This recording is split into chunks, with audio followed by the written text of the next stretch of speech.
Hi viewers, welcome to our channel. ప్రస్తుతం మనతో ఉన్నారు చలసాని శ్రీనివాస్ గారు. నమస్తే సార్. నమస్కారం అండి, అందరు నమస్కారం. ఎలా ఉన్నారు? లేదండి, కానీ విజయవాడ వరదల్లో వాళ్ళు బాధపడుతున్నారు. సార్, అనేక మంది ప్రాణాలు కోల్పోయారు. ఇప్పటికీ యుద్ధ ప్రాతిపదిక మీద ప్రభుత్వం ప్రయత్నిస్తున్నా సరే ఇంకా ఇబ్బంది ఎదుర్కొన్న వాళ్ళు ఉన్నారు. బాధగా ఉంది. అలాగే ఖమ్మం జిల్లాలో మీరు చూశారు, మున్నేరు దాంట్లో ఆ విషయం ఏలేరులో వరద బాధితులు, అన్నిటికంటే ముఖ్యంగా పోలవరం నిర్వాసితులు పడుతున్న బాధలు, నరక యాతన.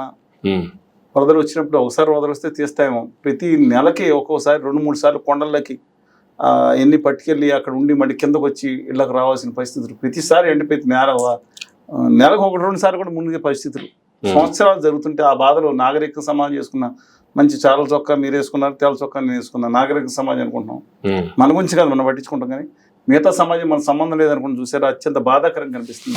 పట్టించుకోవడం లభిద్దాం అయితే కొంచెం బాధగా ఉంది. ఓకే, కానీ వరదలు విజయవాడకి ఆఫ్టర్ లాంగ్ టైం, కొన్ని దశాబ్దాల తర్వాత ఇటువంటి పరిస్థితిని ప్రతిపక్షం ఏమో మ్యాన్మేడ్ అని విమర్శిస్తుంది, పాలకపక్షం ఏమో గత ప్రభుత్వం చేసినటువంటి తప్పులే ఇప్పుడు ఈ వరదలకు కారణం అనేటువంటిది గత ప్రభుత్వం మీద నెట్టే ప్రయత్నం చేస్తుంది. అసలు దీని వెనక ఉన్న స్టోరీ అడిగితే ఏం చెప్తారు సార్? అసలు నేను చెప్పింది పూర్తిగా ఎడిట్ చేయకుండా చేయాలండి. 100% సార్. మళ్ళీ దీంట్లో ముక్కలుగా నరుక్కుని ఎవరికాలు తీసుకునేది కాదు సార్. ఎందుకంటే స్వతంత్రంగా మాట్లాడే దాన్ని మీడియా ప్రోత్సహించాల్సిన అవసరం ఉంది. డెఫినెట్గా ఒకసారి తమకి ఇష్టమైనా ఇష్టం లేకపోయినా బదిలీ చేయించడానికి చాలాసార్లు కార్యక్రమాలు పెట్టినా ఒక్కోసారి అవకాశం ఇవ్వాలి. సరే, మమ్మల్ని అందరినీ చాలామంది అప్రకటితంగా బహిష్కరించారు. అప్పుడప్పుడు చూపించేవాళ్ళు ధన్యవాదాలు. నన్నే కాదండి, నాలాంటి వాళ్ళని, స్వతంత్రంగా ఉన్న వాళ్ళని, అటు అన్ని పార్టీల నుంచి విమర్శలు ఎదుర్కొనే వాళ్ళని మంచి కొంచెం చేసుకోవచ్చు సార్. ఒకటి చెప్తున్నానండి, దీన్ని 2 భాగాలుగా చేద్దాం.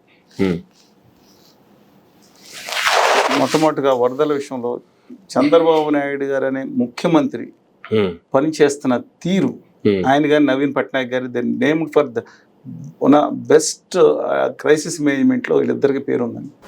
నవీన్ పట్నాయక్ గారితో ఎప్పుడు కార్యక్రమం ఒకసారి వెళ్తారు, కానీ కూర్చుని పనిచేయిస్తారు. అద్భుతమైన అధికారిని, ఎక్కడ సరైన అధికారిని సరైన ప్లేస్లో పెట్టి పనిచేయిస్తారు. చంద్రబాబు నాయుడు గారు కార్యక్రమంలో యుద్ధంలోకి వెళ్ళిపోతారు. ఎక్సలెంట్ వర్క్ అండి. వాళ్ళు చేస్తున్న వర్క్ మాత్రం ఈ దేశ చరిత్రలో ఇలాంటి ముఖ్యమంత్రుల్ని, అలాగే రాత్రింబాళ్ళు పనిచేసే ముఖ్యమంత్రిగా చంద్రబాబు నాయుడు గారు ఇంకొకళ్ళు ఇంత ఈ స్వతంత్ర భారతదేశంలో రోజుకు 18 గంటలు 19 గంటలు పనిచేస్తున్నట్లు మీరు పనిచేస్తున్నట్టు కనిపించే వ్యక్తిని నేను మిగతా చోట్ల చూడలేదు. అద్భుతంగా పనిచేస్తున్నారు. ఒక యుద్ధం వార్ ఫుటింగ్ బేసిస్ మీద సహాయ కార్యక్రమాలు చేస్తారు. ఇటువంటి క్రైసిస్ మేనేజ్మెంట్ లో చంద్రబాబు నాయుడు హైదరాబాద్ అయిన తర్వాత కూడా వరదలు వచ్చినప్పుడు హైదరాబాద్ ముంపు జరిగింది. క్రితం ఎన్నికల ముందు చూసుంటారు. అప్పుడు కూడా అందరూ చంద్రబాబు నాయుడు గారు ఉంటే బాగుంటుందేమో అనుకున్నారు. శత్రువులు కూడా అరే ఆయన కొంచెం బెటర్ కదా, ఎందుకంటే ప్రజలు బాగోలు కోరేవాడు కదా వాళ్ళు ముఖ్యంగా. అంతటి అందువల్ల నో సెకండ్ థాట్ ఉంది. ఒక 20%కి 5-6 తారీఖులలో కూడా కొంతమంది లోపల ప్రాంతాలకు వెళ్ళి ఇవ్వలేకపోయారు. సహాయ కార్యక్రమాలు మిగతా చేయలేకపోయిన మాట వాస్తవం. చంద్రబాబు నాయుడు గారు కూడా ఒప్పుకున్నారు. ఎందుకంటే లిమిటేషన్స్ ఉంటాయి, కానీ ఇంకొంచెం బాగా క్లస్టర్ల వారీగా విభజించి ఏ ప్రాంతానికి బోట్లు పంపించాలి అవన్నీ చేసుకునేది, అలా బాగా స్థానిక అధికారులను బాగా ఇన్వాల్వ్ చేస్తుంటే బాగుండేది. బట్ ఇక అది వరకు కొంతవరకు మనం సరి చేసుకోవాలనుకోవడం. ఇక ఎంత చేసినా విమర్శలు చేసేవాడు ఎలాగ చేస్తూ ఉంటారు. అందుకని మనం ఏదైతే ఉందో దాన్ని కొంచెం పక్కన పెట్టి వాళ్ళకి ఫుల్ సపోర్ట్ చేయాలండి. ఏదైతే ఉందో అందరూ, ముఖ్యంగా రాత్రింబాళ్ళు వరద గొడుగేయకుండా బురదలో తిరిగాం, గండు దగ్గర పుచ్చి భోజనం చేసాం. చాలాసార్లు వీడియోలు, రీల్స్ కుప్పలకు వస్తున్నాయి. అలా రాత్రి వాళ్ళు ఎంత గట్టిగా పనిచేశారో మంత్రులని కొంతమంది.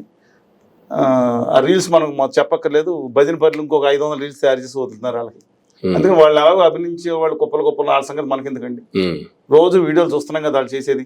పడవలో బయట లోపల కారు పెట్టి ఓ ప్యాకెట్ ఇస్తా ఫోటో దిగే వాళ్ళది. అందుకే వాళ్ళ గురించి మనం అక్కర్లేదు. కానీ అక్కడ నిజంగా స్వచ్ఛంద సంస్థలు వాళ్ళు కష్టపడుతూ ఉన్నారు. ఈ ఫోటోల కోసం చూసుకోకుండా 1-2 ఫోటోలు ఇస్తే పర్వాలేదు కానీ చెప్తున్నాను. అంతేకాకుండా స్థానిక అధికారులు, లోకల్ నాయకులు, పార్టీలకు అతీతంగా చెప్తున్నాను, నాయకులు కూడా చాలా కష్టపడి పనిచేస్తున్నారు.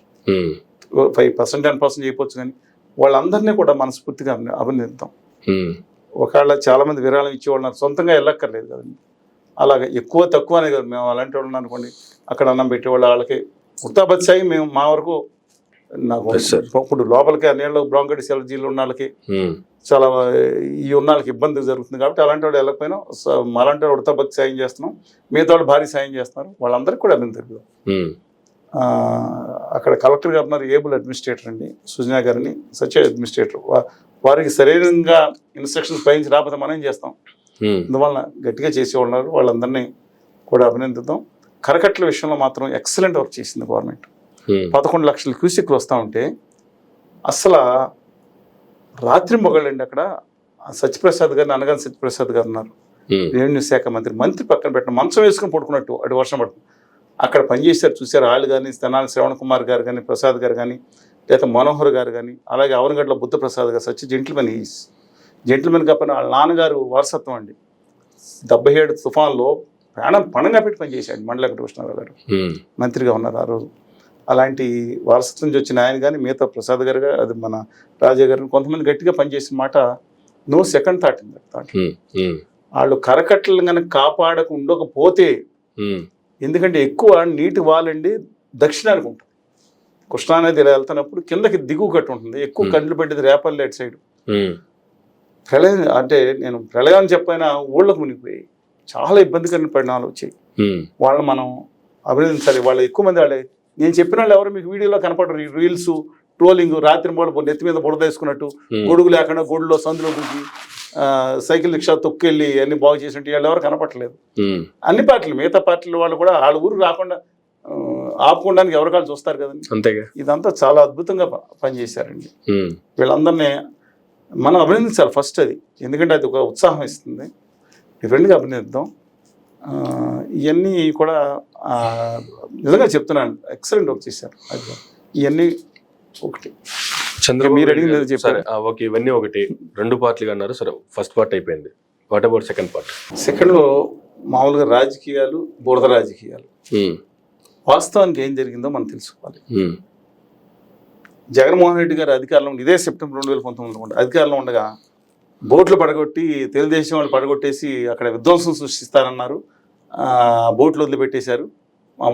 చంద్రబాబు నాయుడు గారి అద్దెల్ని ముంచడానికి కానీ లేదంటే విధ్వంసం సృష్టించేసి అని ఒకళ్ళు విధ్వంసం సృష్టించేసి తెలుగుదేశం వదిలిపెట్టి బద్దలు కొడితే మొత్తం 100 లక్షల క్యూసిక్లు 100 టీఎంసీలు నీళ్ళ మీద పడిపోయి 20 లక్షల మంది చచ్చిపోతారని దిక్కుమాలి ప్రచారం. ఎందుకు అంటానంటే అండి, అది అసలు అది డ్యామ్ ఉందో కాదో తెలియదు.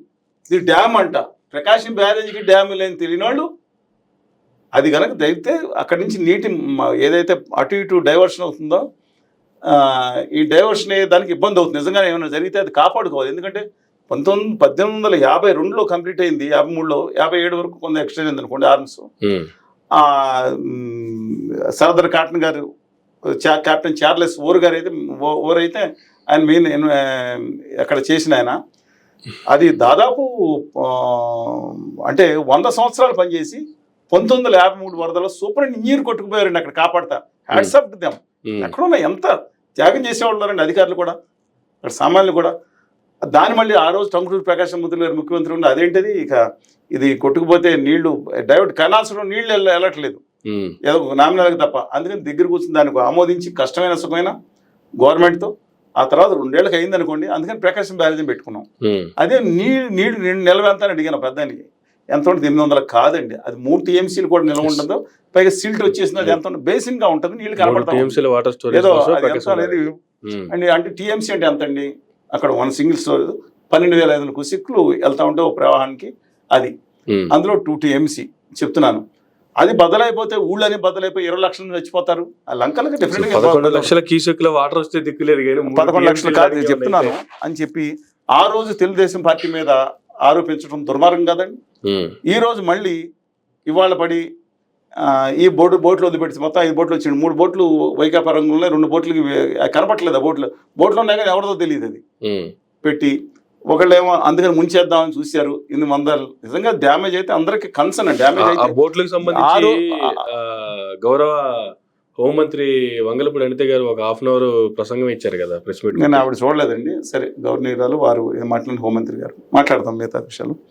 కానీ నేను అడుగుతా ఉన్నాను, ఆ రోజు ఆరోపణ చేసి ఈ రోజు ఆరోపణ చేసిన అది నిజంగా కనుక ఎవరన్నా చేస్తే కనుక గట్టి తీవ్రమైన శిక్ష వేసి అసలు గిల్టెన్ వేయాల్సిన శిక్ష అండి అది అనుకుందాం. పోనీ అంత కాకపోతే తీవ్రమైన శిక్ష వేయాలి ఎవరు పాల్పడినా. కానీ వీళ్ళు ఏం చేస్తున్నారు, రాజకీయాలకు బురద రాజకీయాలకు వాడుకుంటున్నారా? ఆ రోజు కూడా ఈ రోజు కూడా సేమ్ ఇదే టైంకి జరిగిన బోట్లు పెట్టి ఈ అందులో 3 బోట్లు పెట్టి రంగులు వేసి ఉన్నాయి కాబట్టి వైకాపా అని ఎవరు ఉషాద్రి గారు ఆయన తలశీల రఘురామ్ గాతను కోమటి ఆయన పేరుంది, వాళ్ళిద్దరు ఫోటోలు ఉన్నాయి, ఒకళ్ళు రిలీజ్ చేశారు. ఈయన లోకేష్ గారితో ఫోటోలు వైకాపా వాడు రిలీజ్ చేశారు. వాళ్ళిద్దరిని పోలీసులు లోపల పెట్టి ఏదో విధంగా చెప్పమంటున్నారు, ఏది కావాలని చేస్తాను వీళ్ళు ఆరోపిస్తున్నారు. వాళ్ళు ఆ పార్టీ ఏది లోపల ఎందుకు పెడతారు? ఏంటంటే బురద రాజకీయాలు ఇది, ఆ తెలుగుదేశం పార్టీ వాళ్ళే కదా అన్నప్పుడు వాళ్ళని అరెస్ట్ చేశారు. ఎందుకు అరెస్ట్ చేస్తారు చెప్తున్నాను. ఈ నేపథ్యంలో ఇంకోటి ఏది వాళ్ళు పడవలు పెట్టి వాళ్ళు చంద్రబాబు నాయుడు గారు జయత్యాత్రలో పడవలు పాల్గొన్నారు నీళ్లు, మిగతా 2 పడవలు వానలు ఎవరు నీళ్లు. ఏందండి రాజకీయాలు? Diversion politics. నిజంగా కుట్ర జరిగితే తీవ్రంగా శిక్ష చేసి సిబిఐ కేసుకి ఇవ్వండి. ఆ ప్రకాశం బ్యారేజీ కనుక ఇబ్బంది అయితే అక్కడ సంవత్సరాల తరబడి లక్షల ఎకరాల పంట నాశనం అయిపోతుంది. ముంపు కావాలిగా అదేదో డ్యామ్ 100 TMC డ్యామ్ కాదు అది. దాని గురించి తీసుకోవాలి, చర్యలు తీసుకోవాలి. తప్పు జరిగితే డైవర్షన్ పాలిటిక్స్ ఎందుకండి? జగన్మోహన్ రెడ్డి గారు అవి నిజంగా వైఎస్ఆర్సీపీకి సంబంధించిన బోట్సే అనుకుందాం. దాంట్లో ప్రకాశం బ్యారేజీని కోల్చడానికి ఒక్కొక్క బోట్ లో 50 టన్నులు ఇసుకేసి 3 బోట్లలో 3 అంటే 150 టన్నుల లింక్ పెట్టి ఒకేసారి అలా కొట్టేస్తే పడిపోతాయి మొత్తం అంతా విజయవాడ అంతా మునిగిపోయింది. కానీ వాళ్ళు వైసీపీ వాళ్ళు ఇమీడియట్ గా అరెస్ట్ చేసేటువంటి యంత్రాంగం ప్రభుత్వం దగ్గర లేదా? ఓన్లీ ప్రెస్ మీట్ కన్నానాయుడు గారు ఏం మాట్లాడారు ఒకసారి వీడియో వేయండి. అది డ్యామేజ్ అయిన మాట వాస్తవం. వెయిట్స్ కి ఇలాంటి కట్టడానికి ఎలాంటి ప్రమాదం లేదని కన్నానాయుడు గారు మొదటి రోజున ఇచ్చారు. అవును, 2వ రోజున మాత్రం ఎవరైనా చేసుంటే వాళ్ళ మీద ఉరియాలని పాపం ఆయన కష్టపడి పని చేశానని అనుకునేట్లు. అసలు ఎందుకంటానంటే గట్టిగా శిక్ష అయ్యండి. మొత్తం దాని మీద చర్చలు ఏంటండి? ఎస్, అది ఒక మోస్ట్ ఇంపార్టెంట్ ఆస్పెక్ట్. అక్కడ 11 లక్షల ఎకరాలకి అవసరం, నీటికి కూడా మంచినీటికి కూడా అవసరం.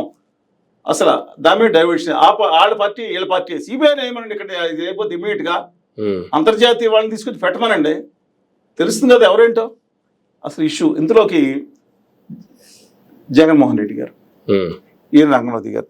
ప్రతిపక్ష నాయకుడు కాబట్టి పరామర్శించడం తప్పులేదు. Absolutely nothing. దాన్ని విమర్శించే వాళ్ళు విమర్శిస్తూ ఉంటారు, అందరూ కూడా రావచ్చు. సిపిఐ సిపిఎం నాయకులు ఉన్నారు, కాంగ్రెస్ గురించి తర్వాత మాడదాం. ఆవిడ వైఎస్ఆర్ తెలంగాణ పార్టీ మాజీ అధ్యక్షులు వచ్చినప్పుడల్లా ప్రజలు అంటే ఎన్నికల్లో సాగుబట్టి మూల కూర్చోబెట్టి 11 సీట్లు ఇచ్చిన వైఎస్ఆర్ కాంగ్రెస్ పార్టీ వాళ్ళ అధినేతని మీద యుద్ధానికి వచ్చినట్టు వస్తారా? ఆవిడకి ఆస్తి కథలు ఉంటే చేసి తేల్చుకోవచ్చు కదా.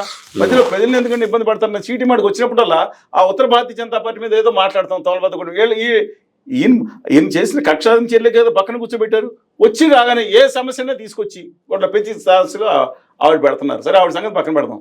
వాళ్ళు అందులో కార్యకర్తలు నిజమైన కట్టుబడి ఉన్న వాళ్ళకే చిత్తశుద్ధి ఉందంటే ఒప్పుకుంటాను. కానీ వారి గురించి ప్రత్యేకంగా మాట్లాడుకుందాం. హోదా ఉద్యమాన్ని ఎక్కడ పక్కన పెట్టారు, ఆవిడ ఎలా పక్కన పెట్టించారో మాట్లాడుకుందాం తర్వాత వేరే సబ్జెక్ట్లో.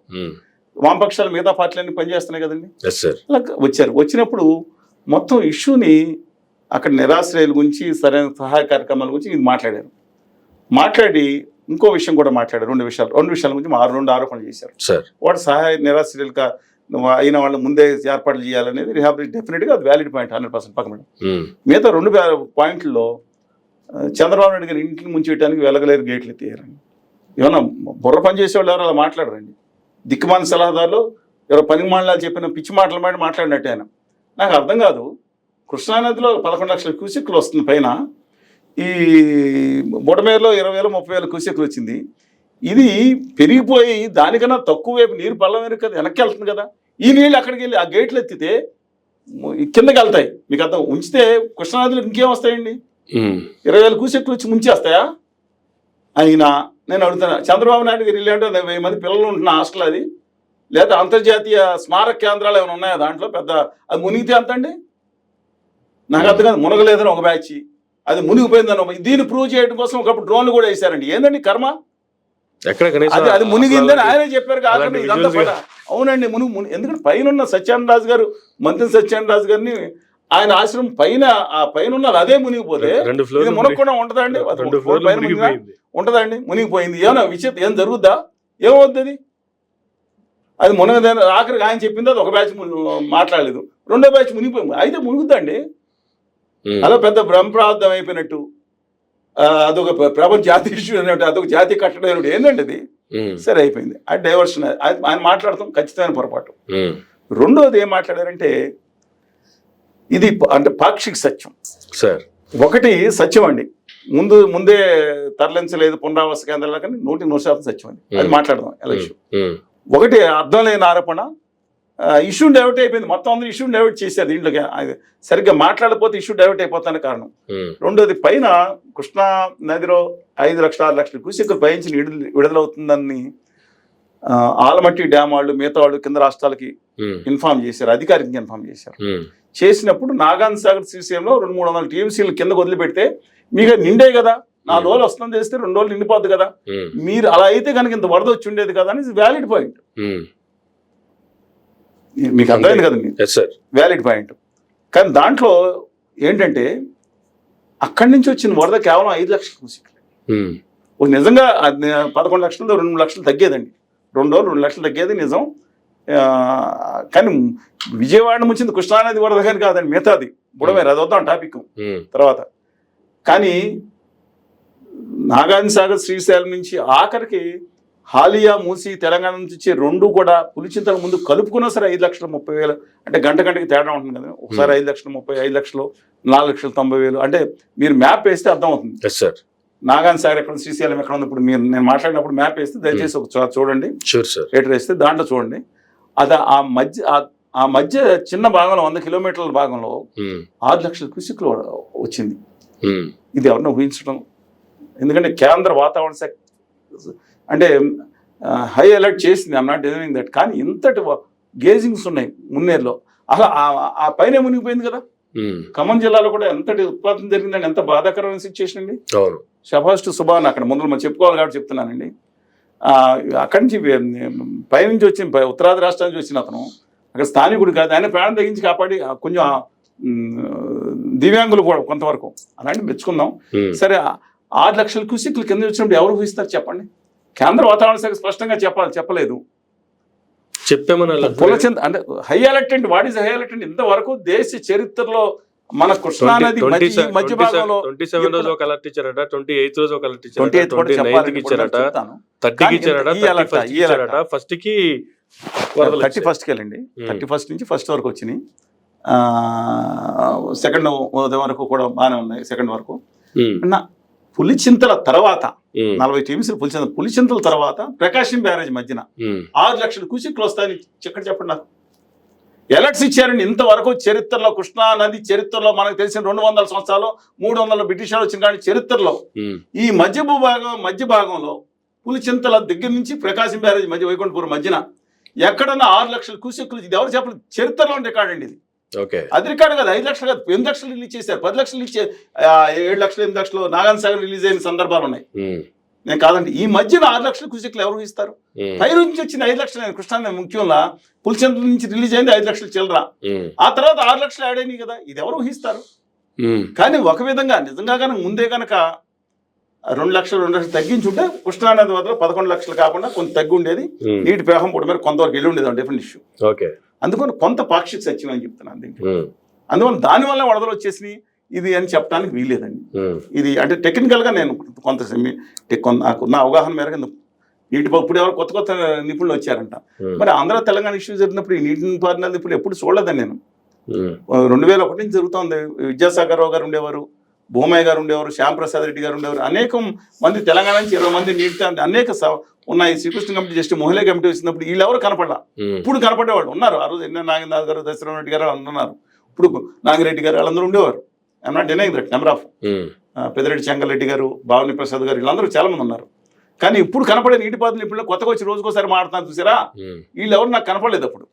ఇది రెస్పెక్ట్ వాళ్ళ మీద ఉన్నాయి. కానీ ఉన్నట్టుండి అకస్మాత్తుగా వచ్చాను ఇప్పుడు. నేను కోర్టులో కేసు వేసాను కృష్ణా జలాల మీద, వీళ్ళు ఎవరు కనపడలేవని నాకు. మరి ఏమైపోయారు అప్పుడు? ఎక్కడ భూగృహాలు దాక్కున్నారు. అంటే కొంత నీటిపారుదల సబ్జెక్ట్ అవగాహన ఉంది. అనేక ప్రాజెక్టులు వ్యక్తిగతంగా నేను నాగేంద్రనాథ్ గారు తిరిగాం. నాగేంద్రనాథ్ గారు అయితే కృష్ణానది పుట్టిన వరకు వెళ్ళి వచ్చాను. నేను అనేక ప్రాజెక్టులు తిరిగాను, వ్యక్తిగతంగా చూసాం. ఇతను ఇంజనీర్లు కూడా. అందుకని కొంత అవగాహన ఉంది కాబట్టి మాట్లాడుతున్నాను.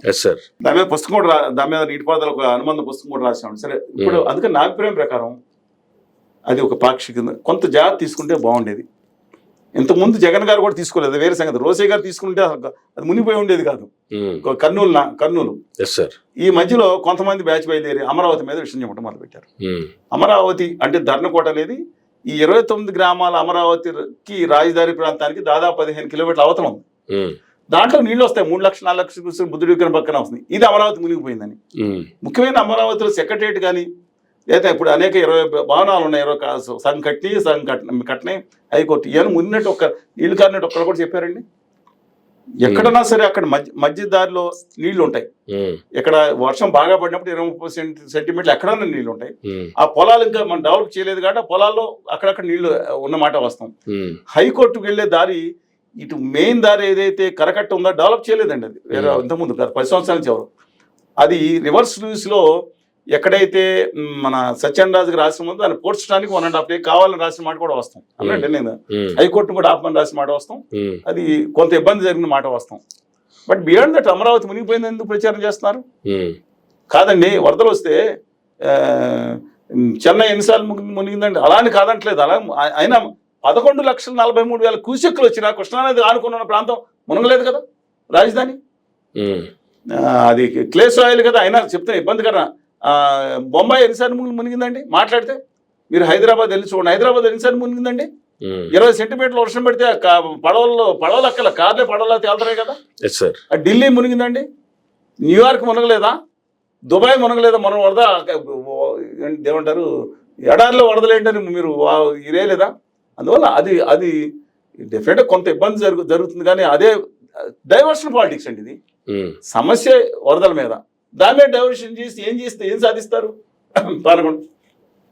సరే, మెయిన్ పాయింట్ ఏంటంటే కేదారేశ్వరపేట ఆర్ఆర్ ఇది కానీ లేదంటే మన సింగనగర్ కానీ ఇవన్నీ ఎందుకు ముని అంటే కృష్ణాని ముఖ్యమైన డైరెక్ట్గా వరదలు వచ్చింది కాదండి. ఓకే, కరెక్టా? ఇది మానవ తప్పిదం.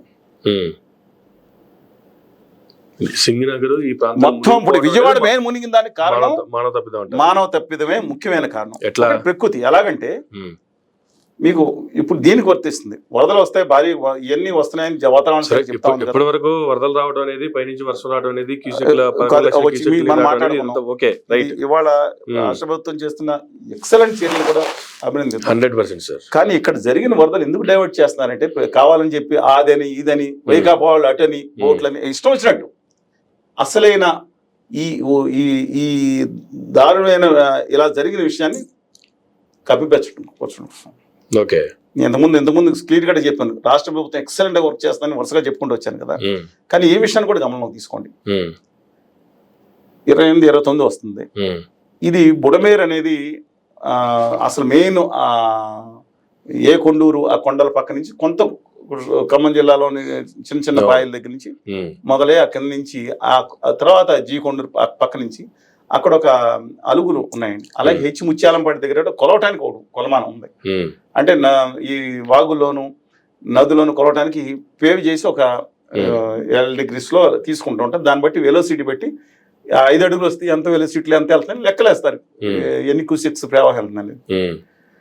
మరి అక్కడ చేసేవాళ్ళు పెట్టలేదు. నీటిపారుదల శాఖ ఏం చేస్తుందండి? నీటిపారుదల శాఖ ఏం చేయాలి ఇలా వస్తున్నప్పుడు? ఇక్కడ వరదలు ఇక్కడ 10 లక్షలు వస్తున్న సందర్భంలో అక్కడ మనుషులు పెట్టాలి కదా. ఎంత అక్కడ వచ్చినా సరే ఫోన్లు అవైలబిలిటీ ఉన్నాయి కదా. సరే, అక్కడి నుంచి 13,000 14,000 వచ్చిందని చెప్తా ఉన్నారు. మొత్తం కలిపి 25,000 నుంచి 30,000 సబ్జెక్టు. ఎక్కడికి వెలగలేరు గేట్ల దగ్గరికి చెరువు రిజర్వాయర్ కాదు, పెద్ద చెరువుని వాడుకున్నారు. అందుకు కూడా ఆ నేపథ్యం కూడా తెలుసుకోవాలి. పోలవరం ప్రాజెక్ట్ మొదలుపెట్టినప్పుడు 18,500 క్యూసెక్కులతో టేకాఫ్ అయ్యే కుడికాలో టేకాఫ్ అవుతుందండి. 180 కిలోమీటర్లు ఎంతో ప్రయాణం చేస్తున్న సందర్భంలో అది ఇక్కడ వరకు వచ్చిన తర్వాత ఇక్కడ నుంచి కృష్ణానదిలో స్ట్రైట్ కట్ కలపొచ్చండి. దానికి ఆల్రెడీ 1960లో మొదలు పెట్టారు వెంకటరావు గారు మహానుభావులు వాళ్ళందరూ. ఈ ఏదైతే ఉందో బుడమేరు డైవర్షన్ కెనాల్ దాంట్లోకి వెళ్ళి కొల్లేరులోకి వెళ్ళిపోవడం ఎన్ని ఇబ్బందులు అవుతున్నాయి, ఊరి మీద కూడా పడుతుంది అని చెప్పి ఉద్దేశంతో డైవర్షన్ కెనాల్ తీసుకుని దాన్ని స్ట్రైట్ కాకుండా ఇది మన నార్ల తాతారావు ఈ మన VTPS Vijayawada thermal power station నుంచి తిప్పి దాన్ని కూలింగ్ వాడకుండా చేశారు. 7,500 క్యూసెక్కులు దానికి పెట్టించారు. అది వెళ్తా ఉంది. దాన్ని కూడా ఎక్స్టెన్షన్ ఇంకో 2,000 క్యూసెక్కులు చేద్దామని చూస్తాం. ఇది నడుస్తూ ఉంది. అది ఎందుకు ఎక్స్టెండ్ చేయలేదు 17,500 క్యూసెక్కులు అనేది ఒక పాయింట్ అండి. ఇక చంద్రబాబు నాయుడు గారు అధికారం ఇంతకుముందు ఆంధ్రప్రదేశ్ ప్రభుత్వం 2011లోనే కాంటెంప్లేట్ చేసింది. అలాగే ఏదైతే బుడమేర ఇబ్బంది జరుగుతుందనే విషయంతో పనుల కోసం 2014 చంద్రబాబు నాయుడు గారు 400 కోట్లు పైబడి ఒక జీవో కూడా ఇవ్వడం జరిగింది. కానీ తర్వాత పనులు చేయలేదు, ఎక్స్టెండ్ చేయడానికి పనులు చేయలేదు. ఎందుకు చేయలేదు అనేది $1 మిలియన్ క్వశ్చన్ అండి. సరే, ఇప్పుడు విమర్శిస్తున్న వైఎస్ఆర్ కాంగ్రెస్ ప్రభుత్వం కదా 5 ఏళ్ళు పనులు చేయలేదు. 9 ఏళ్ళు ఏం చేశారంటే ఫస్ట్ తర్వాత ఏం చేశారు ప్రభుత్వాలు? మాట్లాడుతూ ఉన్నారు అంటే మనం ప్రజల తరఫున మాట్లాడదాం. దీనికి ముందున్నటువంటి ప్రభుత్వం వైసీపీ పనిచేయలేదు. దానికి ముందున్నటువంటి ప్రభుత్వం చంద్రబాబు నాయుడు గారి ప్రభుత్వం ఉన్నప్పుడు 400 కోట్లు కేటాయించారు, చెప్పేది పనులు అవ్వలేదు. అంటే మనం స్వతంత్రంగా కానీ ఆ ప్రభుత్వం ఈ ప్రభుత్వం మీద, ఈ ప్రభుత్వం ఆ ప్రభుత్వం మీద చెప్పుకోవడం లేదంటే చేయలేదంటే ఓకే, ప్రజలు నష్టపోతున్న ప్రజలే కదా, నష్టపోయింది ప్రజలు తెలుసుకోవాలి కదా, ఫస్ట్ తెలుసుకోవాలి కదా. అలాగే స్ట్రైట్ కట్ ఏమైందంటే బుడమేరు మీరు చాలా అసలు అన్ని వేల క్యూసెక్లు వస్తుంటే సార్ వెలగలేరు. ఇప్పుడు ఈ టాపిక్ డైవర్షన్ ఏమవుతుంది తెలుసా? నది ఏమండి, ఒక్కసారి ఇరిగేషన్ మాన్యువల్ చూడండి, కృష్ణా జిల్లా అఫీషియల్ గా అధికారులు ఇచ్చింది అది నదే అన్నారు. రివర్ ఆర్ అనే ఉంటుందండి ఇరిగేషన్ మాన్యువల్. ఈ ఇండియా ఇరిగేషన్ మాన్యువల్ కూడా చూడండి ఆర్ అనే ఉంటుంది. ఉపరేవరు మున్నేరు అదన్నా కృష్ణానదికి వస్తుంది. రామిలేరు, బుడమేరు, తమిళేరు ఇవన్నీ కూడానండి ఈ స్ట్రీమ్స్ పెద్ద వాగుల కింద. ఈ స్ట్రీమ్స్ ఏం చేస్తాయంటే డైరెక్ట్ గా ఈ నదిలో కానీ గోదావరిలో కానీ కలవు. కొల్లేరు సముద్రంలోకి వెళ్ళిపోతాయి, బే ఆఫ్ బెంగాల్కి వెళ్తాయి. అందుకని రివర్ అదో పెద్ద ఇష్యూ అని పాలిటిక్స్ డైవర్ట్ చేయడం. ఇది గేట్లు అంటారు, గేట్లు ఇష్యూ అండి. నేను చెప్తున్నాను, ప్రభుత్వ అధికారులు గేట్లను రాశారే, మా పాలకోళ్ళు చూపిస్తాను, లాకులు ఉంటాయి, పడవల కోసం అటు ఇటు పెడతారు. ఓకేనండి, లాకులు వచ్చినప్పుడు వేస్తారు, అదని లాకులు అంటాం. పెద్దగా ఉన్నప్పుడు దాని లాక్ గేట్లని అంటారు, అదో ఇష్యూనా? ఇష్యూ ఏంటంటే దాని కెపాసిటీ 10,500 అంటారు, 10,000 లోపు 9,500 సబ్జెక్టు కరెక్షన్. కెపాసిటీ నీళ్లు వస్తున్నాయి, దాదాపు 15,000 క్యూసెక్లు 20,000 క్యూసెక్లు నీళ్లు వస్తున్నాయి. ముందు నుంచే వాళ్ళు ఎలాంటి విందలు చెప్తున్నామండి, ఇది ఎత్తే అవకాశం ఉందని చెప్తా ఉన్నారు. కానీ ప్రభుత్వానికి చెప్పలేదు. కానీ 31వ తారీఖున అధికారి స్వయంగా divisional engineer, deputy engineer concern వెలగలేరు గేట్లు కన్సర్న్ అయిన నాయక్ గారు స్పష్టంగా వీడియోలు ఇచ్చారు, చూసుకోండి. నేను 31వ తారీఖునే చెప్పాను గేట్లు ఎత్తపోతున్నాం, ప్రభుత్వానికి ఇది ఇన్ఫార్మ్ చేస్తుంది, దయచేసి ఏం చేయాలి ప్రభుత్వం? వెంటనే నీటిపారుదల శాఖ ఏం చేయాలి? వెంటనే ఇన్ఫార్మ్ చేయాలి కదా. పైగా కృష్ణానది ఎప్పుడైతే ఈ నీళ్లు కృష్ణానదికి ఎందుకు వెళ్ళమంటే అక్కడ దాదాపు 12 అడుగుల లోపు ఉంటేనే ఈ Velagaleru diversion, Budaveru diversion scheme లో వెలగలేరు నుంచి నీళ్ళు అటు బయలుదేరి కృష్ణానదిలోకి వెళ్తాయి, లేదా రివర్స్ వస్తాయి. అక్కడ క్రాస్ రెగ్యులేటర్ ఇంకోటి పెట్టి రివర్సిబుల్ ఆఫ్ చేసేయాల్సి ఉంటుంది. ఆఫ్ చేసి ఈ నీళ్ళు ఎక్కడికి వస్తాయి? లోపల నుంచి వెళ్ళాలి. ఈ సందర్భంలో అంటే అక్కడ ఉన్న అనుభవజ్ఞులు చాలా మంది ఉన్నారండి. సరే, పార్టీ లైన్లో తీరకుండా మాట్లాడితే కరెక్ట్ గా మాట్లాడే చాలా మంది ఉన్నారు. ఈ వెలగలేరు గేట్లు ఎత్తుతున్న నేపథ్యంలో ఎత్తుతామని ఎత్తుతున్నప్పుడు ఎందుకని ప్రభుత్వం ప్రజలను హెచ్చరించలేదు? ఇది మానవ తప్పిదం, ఇది చాలా దారుణం కూడా. నేను చెప్తున్నా, గండ్లు పడినాయి, నీళ్లు అక్కడ వదిలిపెట్టినప్పుడు సిగ్నల్ రావడం 15 గంటలు సబ్జెక్టు కరెక్షన్ టైం ఉంది కదా, ఎందుకు ఇన్ఫార్మ్ చేయలేదండి? మొదట ఏది కాలనీ జక్కంపూడి కాలనీలు ఉన్నాయి, అక్కడి నుంచి మునుగుతాం మొదలుపెట్టింది. పొద్దున్న నాకు తెలిసిన వాళ్ళు కూడా ఫోన్ చేసి అంటే స్థానిక అధికారులకు ఏం ఇన్ఫర్మేషన్ లేనప్పుడు ఏం చెప్తామండి? నిద్రపోతున్నటువంటి టైంలో గేట్లు లేపడం, నిద్ర గండ్లు కూడా పడుతుంది కాదు, గండ్లు పడిందని కూడా ముందే ఇన్ఫార్మ్ చేశారు గేట్లు లేపుతున్నామని. విజయవాడకు దాని కెపాసిటీ ఎంత అండి? 9,000 క్యూసెక్లు వచ్చింది అనుకున్నాం, చాలా చోట్ల 4,000 3,000 ఉంది కదా దాని కెపాసిటీ. పడుతుంది కదా, అధికారులు ఎందుకు రెస్పాండ్ అవ్వలేదు అంటారు? 75,000 క్యూసెక్లు ఇంతకు ముందు 75,000 క్యూసెక్లు 2005లో వచ్చింది, ఇంకా 30,000 అంటున్నారు, 45,000 అనేవాళ్ళు పక్కన పెట్టండి, లెక్కమనండి, చెప్పొచ్చు. 2009లో మళ్ళీ వరదలు వచ్చినాయి 40,000-45,000 క్యూసెక్లు. అప్పుడు ఇంత విస్తృతంగా అక్కడ కాలనీలు డెవలప్ కాలేదు. బాంబే కాలనీలు ఎవరు కట్టారండి? ఇప్పుడు కట్టారా? చెప్తున్నాను. ఆ తర్వాత కూడా కాలనీ రాజకీయ నాయకులు పొరపాటు ఉంది, గట్లు ఆక్రమించడంలో వాళ్ళ సపోర్ట్ ఉంటుంది. నేను డెఫినెట్ గా దాంట్లో వైఎస్ఆర్ కాంగ్రెస్ పార్టీ ఎక్కువ ఉంటే వాళ్ళు కూడా నిందితులుగా అవుతారు. దీంట్లో తెలుగుదేశం కొంతమంది ఉంటే వాళ్ళు కూడా నిందితులు అవుతారు. ఇప్పుడు ఇష్యూ అది కాదు కదా, వాళ్ళ మీద చర్యలు తీసుకున్నాం. ఇది ఎందుకు ఇన్ఫార్మ్ చేయలేదు అంటే ఫస్ట్ మీదని పక్కన పెట్టండి. వైఎస్ఆర్ కాంగ్రెస్ పార్టీ కూడా నిర్లక్ష్యం చేసింది, ఖచ్చితంగా నిర్లక్ష్యం చేసింది దాంట్లో 5 ఏళ్ళు, లేదా దాని మీద విచారణ చేయాలి డెఫినెట్ గా. కానీ నేను అనేది అది ఫస్ట్ గేట్లు ఎత్తుతున్నప్పుడు ప్రజలకు ఎందుకు ఇన్ఫార్మ్ చేయలేదు? ఓకే, గండ్లు పడినప్పుడు ఎందుకు ఇన్ఫార్మ్ చేయలేదు? దీనికి మొత్తం అండి ఈ ఇండియన్ స్వతంత్ర చరిత్రలో ఒక అధికారి ఇచ్చిన సిసోడియా గారిని, మామూలు అధికారి కదా, ఐఏఎస్ సీనియర్ మోస్ట్ ఐఏఎస్ అధికారి, ఆయన మీద గట్టి ఇదే ఉంది. ఇది మంచి వ్యక్తి అని ఉంది. అలాంటిది ఆయన ఒక స్టేట్మెంట్ ఇచ్చారు, మాకు తెగిపోతున్నాయి, గండు పడి వరదలు వస్తున్నాయి అనే విషయం ముందే తెలుసు, అయినా ప్రజలకు ఇన్ఫార్మ్ చేయలేదు మేము. ఎందుకంటే అంతమంది తీసుకెళ్ళి ఎక్కడ నిరాశలు, ఎక్కడ క్యాంపులు, ఏంటండి ఇది? ఇదే మాట దేశవ్యాప్తంగా కనుక మీరు అంతర్జాతీయ వ్యాప్తంగా దేశవ్యాప్తంగా ఈ మాటను మీరు ఏ మీడియా ఎందుకు ఇట్లేదు? వీడియో ఉందా మీ దగ్గర? నేను అడుగుతున్నాను, దీన్ని డైవర్షన్ చేస్తున్నారండి ఈ మాట మీద. నేను చంద్రబాబు నాయుడు గారిని తప్పట్ల, రాత్రి ఆయనకి ఇన్ఫార్మ్ చేసి తెస్తే ఆయన వచ్చి గేట్ల దగ్గర నుంచి ఉంటాడు, ఆయన వచ్చి ఆ నీళ్ళ ముందే ఆయన పాదాల మీద నీళ్ళు అంత గట్టిగా కష్టపడే మనిషి ఆయన. నేను ఐమ్ నాట్ డినయింగ్ దట్ అండి. కానీ నేను అడుగుతున్నాను, ఈ వైఫల్యానికి ఎందుకు కప్పిపుచ్చుకుంటున్నారని అడుగుతున్నాను. నేను చెప్పండి, నేను చెప్పిన తప్పైతే. అసలు కప్పిపుచ్చుకోవాల్సిన అసలు నేను సిసోడే గారనే అధికారి స్పష్టంగా చెప్పారు ఏమని, పైగా గోదావరి జిల్లాలో వాళ్ళు వెళ్ళరు, గోదావరి జిల్లాలో చెప్పినా వచ్చినప్పుడు చూసుకుందాం అంటారు. అందుకని ఇదేంటండి, 151,000 వెహికల్స్, కార్లు, ద్విచక్ర వాహనాలు, త్రిచక్ర వాహనాలు, 151,000 వెహికల్స్ మునిగిపోతే అక్కడ ఎంతమంది చనిపోయారు తెలుసా మీకు? మొన్నవరకు 20, 30, 50 అన్నారు. ఇంకా కొంతమంది మిస్సింగ్ ఉన్నారు. నేను ప్రతిపక్ష పార్టీలో 100 మంది 1000 మంది, I don't want to say, ఇంకా మిస్సింగ్ చాలా మంది ఉన్నారు, రావచ్చేమో పోలీస్ స్టేషన్ ఇచ్చిన వాళ్ళు. కానీ నేను అంటున్నాను, వాళ్ళ పట్ల మనకు కన్సర్న్ ఉండకూడదండి. రాజకీయాల గురించి అవతల 24 గంటల అవతల మేము పడదా, యువతల మేము పడదా, వైకాపా వాళ్ళ మేము పడదా, వీళ్ళ మేము పడదా, మధ్యలో పిడకల వేట ఉత్తర భారతీయ జనతా పార్టీ. నేను అడుగుతాను, ఏంటండి రాజకీయం? 24 గంటలు రాజకీయం ప్రజల కన్నా కన్సర్న్ అండి? చెప్పండి అమ్మనాథ్ గారు, నేను చెప్తున్నాను, ఏంటి రాజకీయం ఏంటి? ఇవాళ వాళ్ళని గనక ముందు ఇన్ఫార్మ్ చేస్తే, మా ఊళ్ళో వరదలు వచ్చినాయి, పాలకొల్లు నేను ఉన్నాను, కండవల్లో గండిపడింది, 20 గంటల్లో మీ ఊళ్ళోకి నీళ్ళు రావచ్చు, లోతుగా ఉన్న పల్ల ప్రాంతాల వాళ్ళు వెళ్ళిపోండి అని చెప్పి పోలీసులు అనౌన్స్ చేశారు. ఇక్కడ పోలీసులకు ఇన్ఫార్మ్ చేశారా? అద్భుతమైన ఐపీఎస్ ఆఫీసర్ ఉన్నారు, ఇన్స్పెక్టర్లు మన ప్రాంతాల పట్ల నమ్మకం ఉండదు. ఈ వ్యవస్థల్ని ప్రభుత్వం వాడుతుంది. ఫోన్లు ఏంటండి, ఫోన్లు చెప్పండి. 1986లో పాలకొల్లు వరద వచ్చినాయి, మాకు ఆ రోజు సెల్ ఫోన్ లేవు, టీవీలు మా ఇంట్లో ఉన్న 99% మంది ఎవరికి టీవీలు లేవు, తెలుసుగా మీకు ఆ విషయం? 99% టీవీలు లేవు, రేడియోలు ఉన్నా.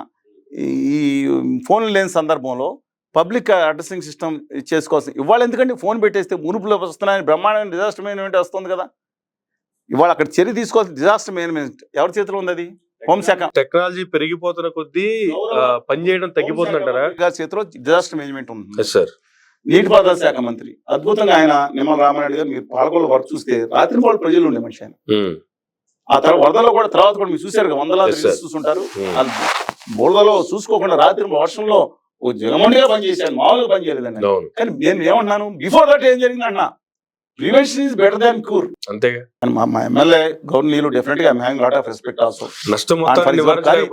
ముందు నేను అడుగుతున్నాను, ఆయన బాధ్యత కింద డిపార్ట్మెంట్ లో బాధ్యత అనేది నీటిపారుదల శాఖ, ముఖ్యంగా మున్సిపల్ శాఖ కోఆర్డినేషన్ ఏదండి? ఇవాళ డిజాస్టర్ మేనేజ్మెంట్ చెప్తే వాళ్ళు ఫోన్లో బెల్ల గట్టిగా మోగుద్ది, ఆ బెల్ల వచ్చి మీ దగ్గర నీళ్ళు వచ్చే అవకాశం ఉంది, పిడుగులు పడతాయని చెప్తున్నారు, పిడుగు సంగతి నీళ్ళు వస్తాయని చెప్తే ఒక టీవీలో ఎందుకంటే అద్భుతం మీడియాలో చెప్తే ఇక అమజాన్ వచ్చినట్టు వచ్చేస్తుందని మామూలుగా తదిలీలు వేసేస్తారు కదా, జనాలు మామూలు భయపడుతుంది, అందరూ అంటలేదని చెప్తున్నాను. ఎవరు జాగ్రత్త, నిజంగా కనుక మా ఊళ్ళో మమ్మల్ని వచ్చి పోలీసులు మీరు ఎక్కడి నుంచి ఖాళీ చేయండి అని పక్కా చెప్పారు. మా మేడం ఉంది కదండి, మేడం దగ్గరికి వెళ్ళిపోతే అవసరం అయితే అన్నాం. కానీ కొంతమంది మిగతా వాళ్ళని అయితే మిగతా వాళ్ళు ఖాళీ చేయించడం, కొంతమంది వచ్చారు దాంట్లో కానీ కొంతమంది రానన్నారు. పోలీసులు లాక్ వచ్చే అధికారులకు ఉన్నాయి డిజాస్టర్ మేనేజ్మెంట్, పోలీసులు బలవంతం తీసుకురావచ్చు, ఖాళీ చేయించవచ్చు.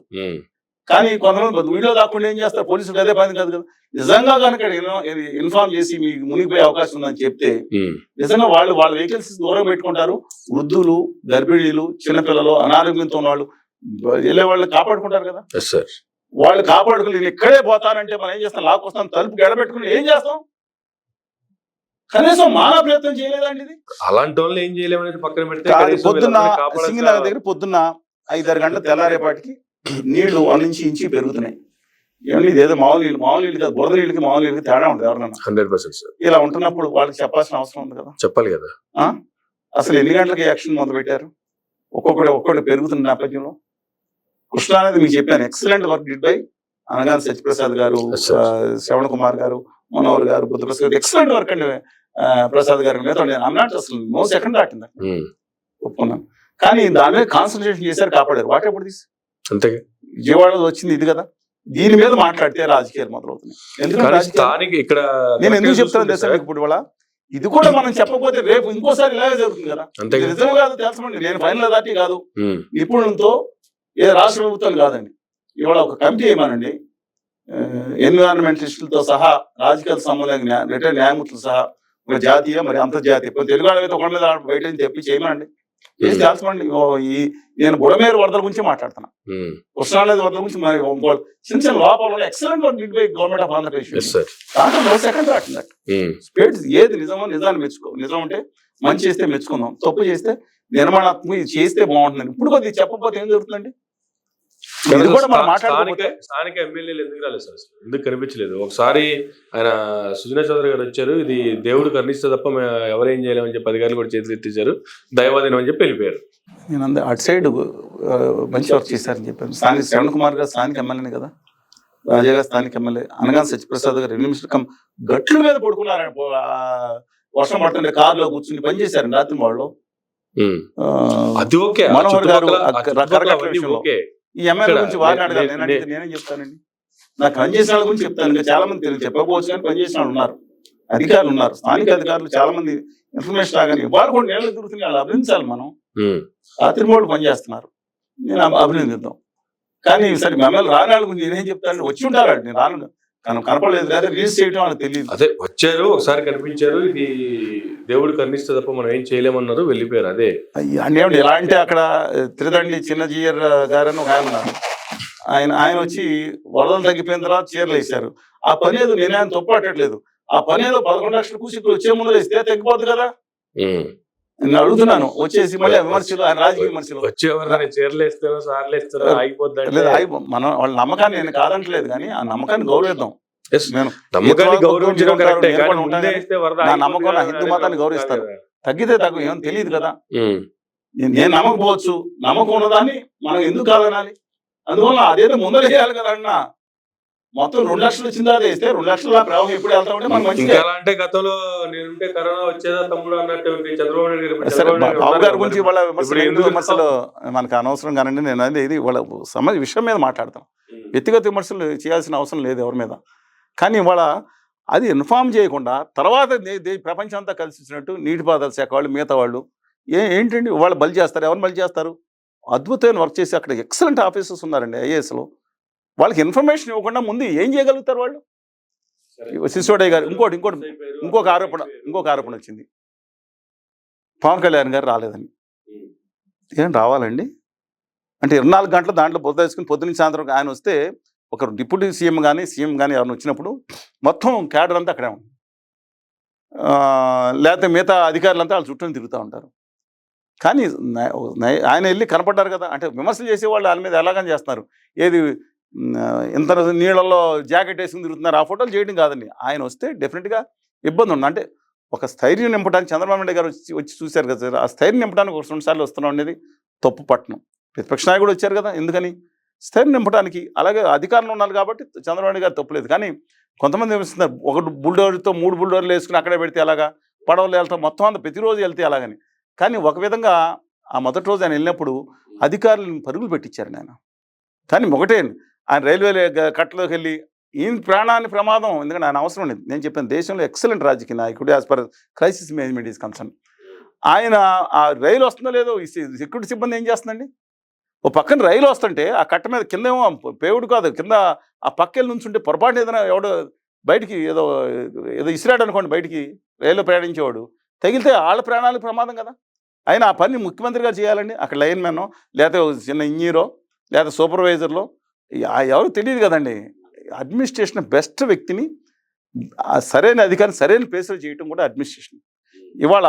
కానీ ఆయన ఒక స్ఫూర్తి, ఆయన ఆగలేరండి. ఒక ప్రజల పట్ల తపన ఉంటుంది. అడ్మినిస్ట్రేషన్ పరంగా one of the best crisis management లో జగన్ గారు ఏం మాట్లాడతారు. కానీ అంత పేరున్నటువంటి చంద్రబాబు నాయుడు గారు ఆయన గ్రౌండ్ లోకి వస్తేనే వర్క్ జరుగుతుందా అనేటువంటి పరిస్థితి. అది కాదు కదా, ఆ రోజు అనుకోలేదు కదా. గప్పుకొని జరిగినప్పుడు ఒకసారి అంటే పదే వెళ్ళటం నేను తప్పడతాను. కానీ ఆయన రావటం అనేది ఆయన ఆగలేరండి. ఆయన కాలు రాగానే విమర్శలు అనేది కాదండి. ఏంటంటే ఆయన ఇల్లు మునిగిపోయింది కాబట్టి ఇక్కడ ఉన్నారు. ఇల్లు మునిగిపోతే ఉండొచ్చు వేరుసింది, అదే ఇష్యూ అండి. ఇప్పుడు అది మెయిన్ ఇష్యూ అక్కడ. కార్యక్రమాల కంటే ఈ విమర్శలు ఎక్కువైపోయినాయి. అలాగే వైకాపాలు విమర్శిస్తున్నారు, పవన్ కళ్యాణ్ గారి మీద రాలేదు, లోకేష్ గారు రాలేదని. జగన్మోహన్ రెడ్డి గారు వచ్చారా? ఏమన్నారైనా సరైన నేను రాస్తే యాంపర్ జరుగుతుంది, సరైన మనుషులను పెట్టుకుని సరైన స్థాయిలో నేను చేయిస్తాను, దట్ ఇస్ అడ్మినిస్ట్రేషన్ అని అన్నారు. మళ్ళీ వాళ్ళ క్యాడర్ వీళ్ళ మీద ఎలా విమర్శిస్తారు?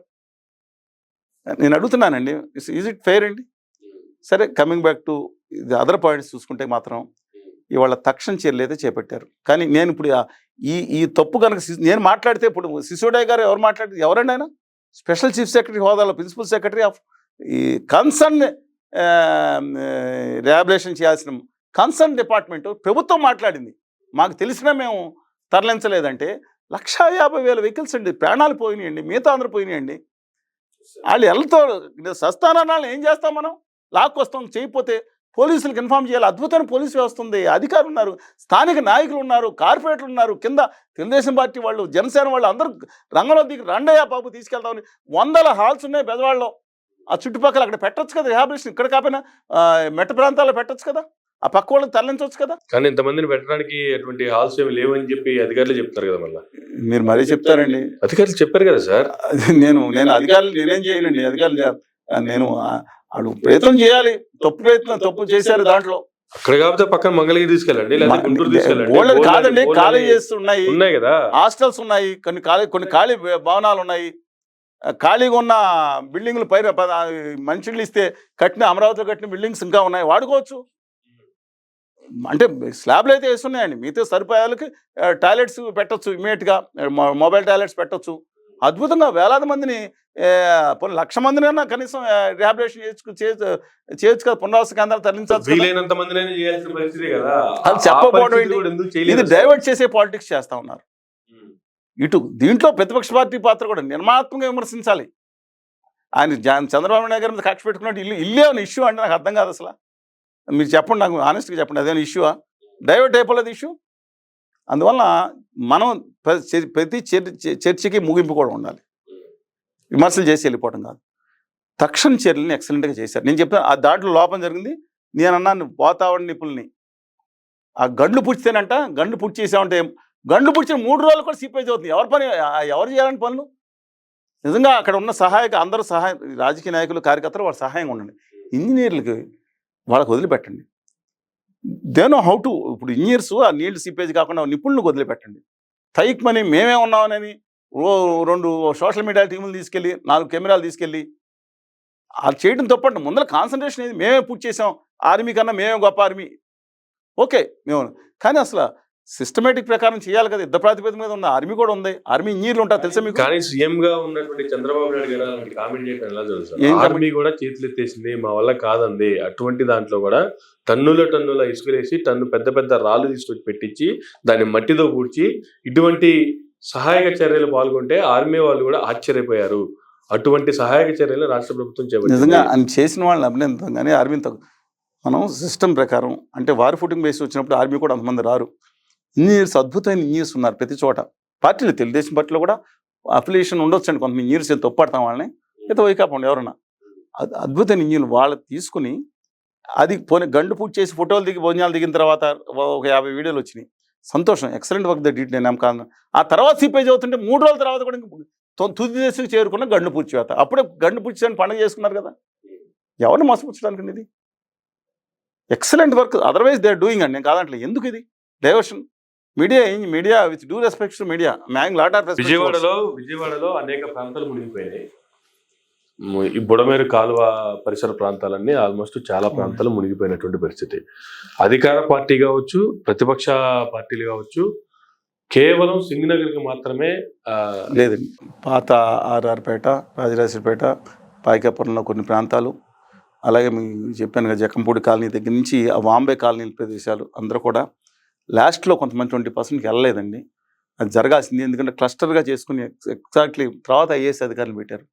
ముందే వరద కార్యక్రమం 2వ తారీఖు ముందే ప్రతి క్లస్టర్, ప్రతి పొజిషన్లో ఉంటాయండి. ఈ వీధులు ఎక్కడ ఉన్నాయి అన్నీ కోఆర్డినేషన్ చేసుకుని ఆ చేయటంలో కొంత లోపం జరిగింది. మరి ఎందుకనో నాకు తెలియదు అనిపిస్తుంది. ఎక్సలెంట్ పని, వాడు ప్రాణం పెట్టి పనిచేసిన వాళ్ళు చాలామంది ఉన్నారు. లోపం కొంత జరిగింది. ఇక కావాలని విమర్శించే వాళ్ళు ప్రభుత్వాన్ని విమర్శిస్తారు వేరు, కానీ మనం ఒప్పుకుని ఫ్యూచర్లో జరగకుండా ఉంటాను. అందుకని నా ఉద్దేశం ఏంటంటే తక్షణ కార్యక్రమాలు ఏదైతే చేశారో గండుపూడి తక్షణ కార్యక్రమాలు చేస్తూ ఉన్నారు. సహాయ కార్యక్రమాలు చేస్తూ ఉన్నారు. చేసే వాళ్ళందరికీ ధన్యవాదాలు చెప్తున్నాను. ఎక్సలెంట్ వర్క్ స్వచ్ఛంద సంస్థలు అందరూ చేస్తూ ఉన్నారు.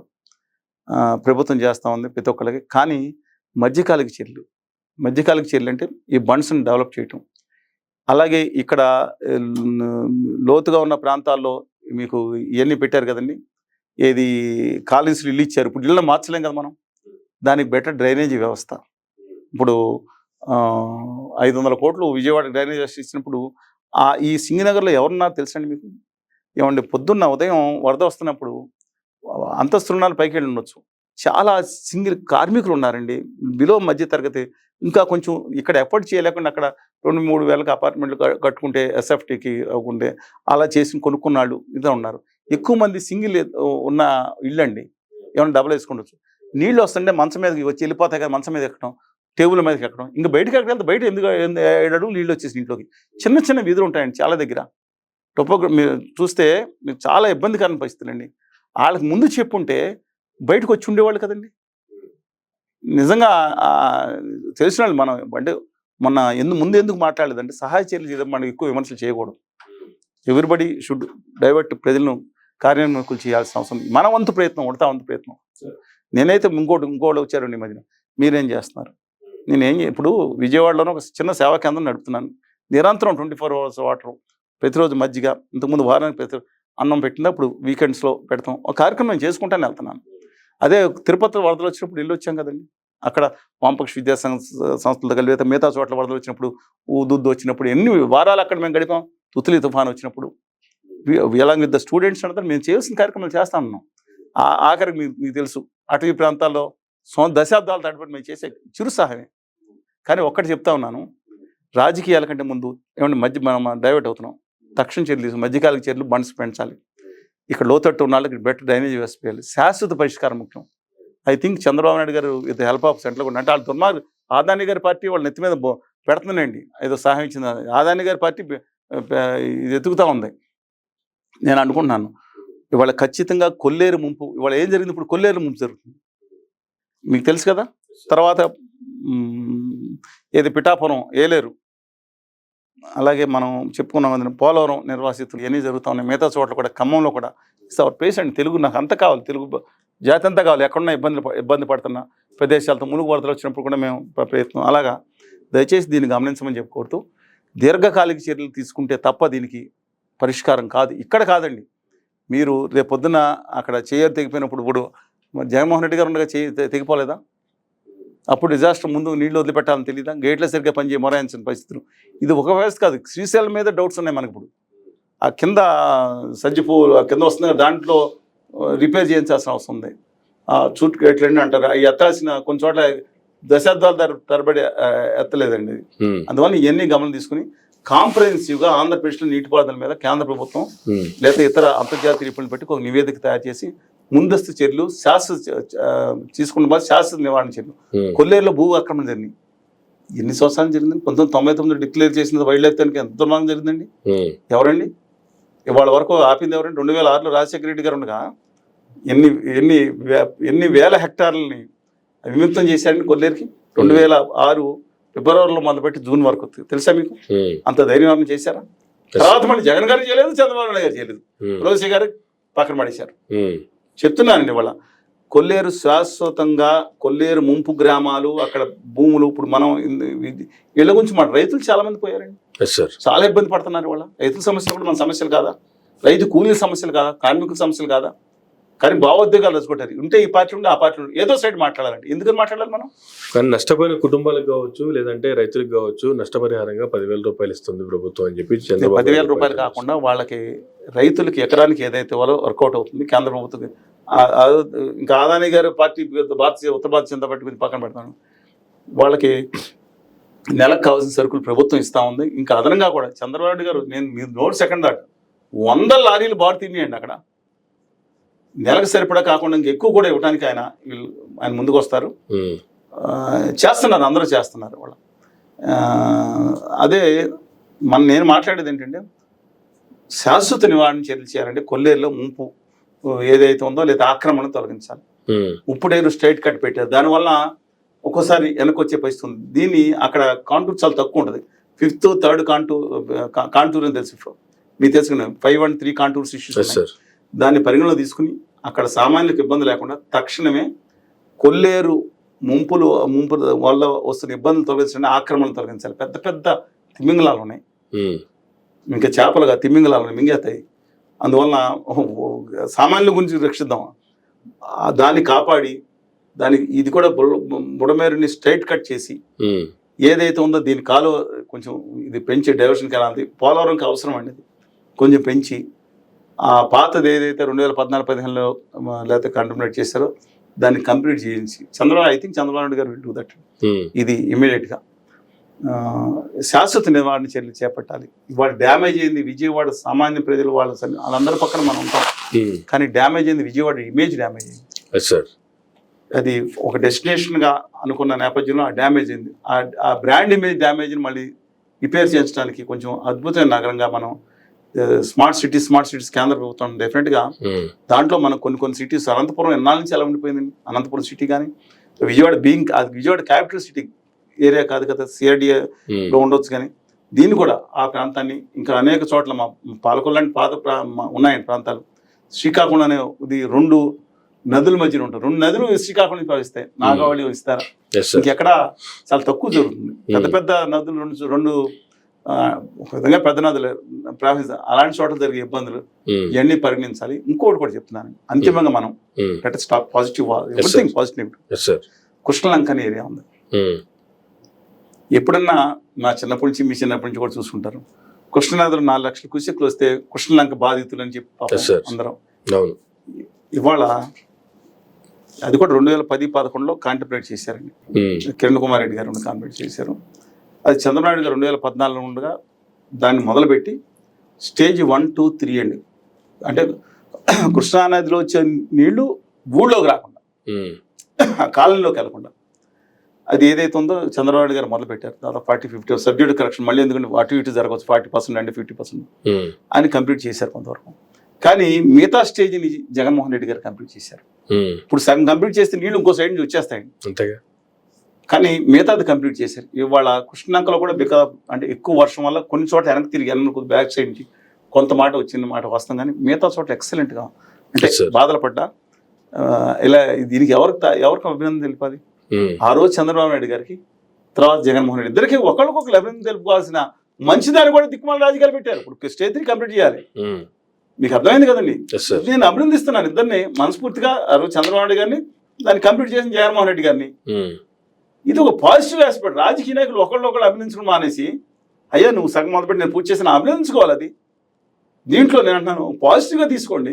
ఈ ఇద్దరు కలిసి అవతల కళ్యాణ్ బాబు గారు కూడా కలుపుకుంటే ఢిల్లీలో వెళ్ళి మనకు రావాల్సిన తమ్ముడిని తెచ్చుకున్నారు. విశాఖ ఉక్కు కర్మాగారంలో ఆదాని గారు కన్నేశాడు, రాయపూర్ హైవే వేసుకుంటున్నారు. వాళ్ళందరూ దుర్మార్గం కబ్జా చేయడానికి వస్తున్నారు అంటున్నాను నేను. విశాఖపట్నాన్ని మొత్తం గుమా వ్యాపారులు ఆక్యుపై చేసేస్తారు. ఎలాగా మీకు హిందుస్థాన్ జింక్ని ఎలాగే ఏ విధంగా వెళ్ళిందో, ఇవాళ ఆ విశాఖపట్నం ఉన్న 2000 ఎకరాలను ఆదాని గారికి ఇచ్చేయడం, వాళ్ళ పోర్ట్ ఏమో వాళ్ళకి పక్కన పెడతాం, స్టీల్ ప్లాంట్ తో సహా సర్వం ఆక్యుపై చేస్తారు. దమ్ము లేదు తెలుగు జాతిలో, దమ్ము లేదా? నేను చెప్తున్నా, స్టీల్ ప్లాంట్ విషయంలో ఇవాళ వీళ్ళు ముగ్గురు శ్రీనివాసరావు, రామకృష్ణ గారు, జయలక్ష్మి గారు, మేము అందరం ఉన్నాం కదా, వామపక్షాలు కలిసి నిజంగా అక్కడ నిలబడితే ఈ దేశంలో ప్రపంచంలో అక్కడికి దమ్ము లేదండి దాని మీద చేయడానికి. ఛాలెంజ్ చేస్తున్నా, తెలుగు వాడు అక్కడ గట్టి మా రేవంత్ రెడ్డి గారు, మా కేటీఆర్ గారు, మా ప్రవీణ్ కుమార్ గారు, మా బట్టి కుమార్ గారు, వీరభద్రం గారు, చాడ వెంకటరెడ్డి గారు, తెలంగాణ ప్రజలు కూడా నిలబడతారు. ఎందుకంటే తెలంగాణ ప్రజలు ప్రాణత్యాగం కూడా చేశారు. జై ఆంధ్ర ఏది విశాఖ ఉక్కు ఆంధ్రుల హక్కు అని తెలంగాణలో వాళ్ళు మాట్లాడుతున్నారు, ప్రాణత్యాగం చేశారు. ఎక్సలెంట్ వర్క్ దట్ ఏంటండి, ఇట్లాంటి వాళ్ళ ప్రాణం ప్రజల కోసం. అలాంటిది వాళ్ళ విశాఖపట్నం స్టీల్ కర్మాగారం కోసం ఇవాళ రాజకీయాలు ఆడుతున్నారా? ఆ గుమా వ్యాపారులు ఆదాని గారి కింద చేతులు పెట్టుకుని, ఆదాని గారి పార్టీ, ఆదాని గారు ఆయన నడుపుతున్న పార్టీ అండి బీజేపీనా ప్రస్తుతం. బీజేపీ కాదు, బీజేపీ పెద్ద నాయకులు నాకు చాలాసార్లు చెప్పాను మీకు. వాజ్పేయి గారు, అద్వానీ గారు, మురళీమనోహర్ జోషి గారు, ఆనాటి సికింద్రాబాద్ గారు కానీ, మదన్మోహన్ ఉత్తర భారతీయ జనతా పార్టీ అండర్ ఆదాని గారు అని నా అభిప్రాయం. ఇవాళ ఎవరైనా తెలియట్లేదు మనకి, పోట్లాలే ఎయిర్పోర్ట్లాలే, విశాఖపట్నం కూడా కబ్జా ఆడికి అయిపోయింది కదా అన్ని పోట్లు. ఇంకెక్కడ మా ఆంధ్రప్రదేశ్ రాష్ట్రం మీద ఇప్పుడు మీరు అన్ని దొబ్బారు కదా. జీవి కృష్ణారెడ్డి గారు 2 ప్రాజెక్టులు ఏకమే గతిపెట్టి 83 సంవత్సరాల మనిషిని కోవిడ్లో తీసుకెళ్లి నానా ఇబ్బందులు పెట్టి జీవి కృష్ణారెడ్డి గారి దగ్గర కాజేయలేదా? అలాగే మధుసూదన్ రావు గారి పవర్ ప్రాజెక్టులు, జిఎంఆర్ గారు ఎత్తన పవర్ ప్రాజెక్టులు, పెన్నా ప్రతాప్ రెడ్డి గారి యూనిట్లు, అలాగే నవయుగ విశ్వేశ్వరరావు గారిని కొడుకుని ఇంట్లో చిచ్చిపెట్టి కొడుకుని కూడా తీసుకెళ్లి ఆ యూనిట్లు సెజ్ జీవీఎస్ రాజు గారు గంగవాడం పోటీ ఇక్కడ నా తెలుగు బిడ్డల ప్రతిష్టాత్మక 6 సంస్థలు కాజేసింది ఒక్క అదానీ గారు అంటే కంపెనీ కాదా? అంబానీ గారు కూడా ఇంతకుముందు ఉండి కానీ ఇలా దుర్మార్గంగా పేగ మీద కత్తిపెట్టో బెదిరించో బామాలో లేదంటే కుట్రలు చేసో ఇంత దుర్మార్గంగా వ్యవహరించిన ప్రభుత్వాలు దేశ చరిత్రలో బ్రిటిష్లో కూడా ఇంత దుర్మార్గంగా వ్యవహరించలేదు. స్థానిక జీడి బిర్లా గారు గాంధీ గారు సాయం చేశారు, బిర్లా గారు అలా ఆయన మీద కూడా ఇంత చర్యలు తీసుకోలేదు. రామ్నాథ్ గోయంకా గారి మీద ఇందిరాగాంధీ గారు తీసుకున్నా సరే ఈజ్ ఏబుల్ టు సర్వైవ్. ఇంత దుర్మార్గంగా ఇంత క్రోనీ క్యాపిటలిజంగా గుజరాతీ వ్యాపారుల్లో కొంతమంది ఇలా మీద పడి ఆంధ్రప్రదేశ్ మీద సర్వనాశనం చేసి హక్కులు నాశనం తిద్దపట్టలేదు. దమ్ము ఉంటే వాళ్ళని చెప్తున్నారు. వాళ్ళ తెలంగాణ సింగరేణి కొంగు బంగారంగా భూగర్భంలో సింగరేణి గనుల్ని ఎంత దుర్మార్గంగా గుమ్మా వ్యాపారులు కాజేస్తున్నారో చేయడానికి ప్రణాళిక పెట్టారు. దాన్ని తెలుగు వాడిగా 13.5 కోట్ల మంది తెలుగు ప్రజలు నిలబడదాం. విశాఖపట్నం స్టీల్ ప్లాంట్ ఏదైతే ఉందో దాని మీద నిలబడదాం. దమ్ము ఛాలెంజ్ చేస్తాను. ఎవరికి దమ్ము ఉంటుందో ప్రపంచంలో రమ్మని ట్రంప్ కాదు, వాళ్ళ గ్రాండ్ వస్తాడా, అదానీ గారు ముత్తాత గారు వస్తారో తెలుసుకుందాం.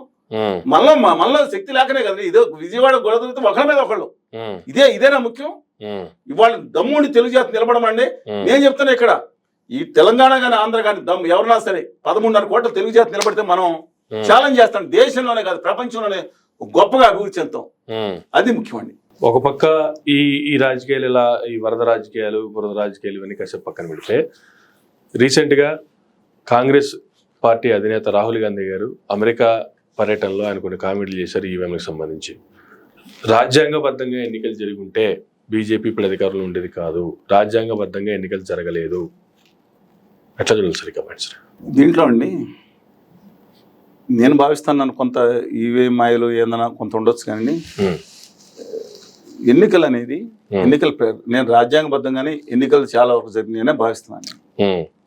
బెక్ టు డిఫర్ విత్ అంటే మొత్తం అలా చెప్తాను. కానీ సత్యం ఏంటంటే 240 సీట్లు వచ్చినా 220 వచ్చినా అదానీ గారు కావాలంటే ఒక ఎంపీకి 2,000 కోట్లు 1,000 కోట్లు ఇచ్చిన 40 లక్షల కోట్లు సంపాదన చెప్తా ఉన్నారు మొత్తాన్ని కలిపి.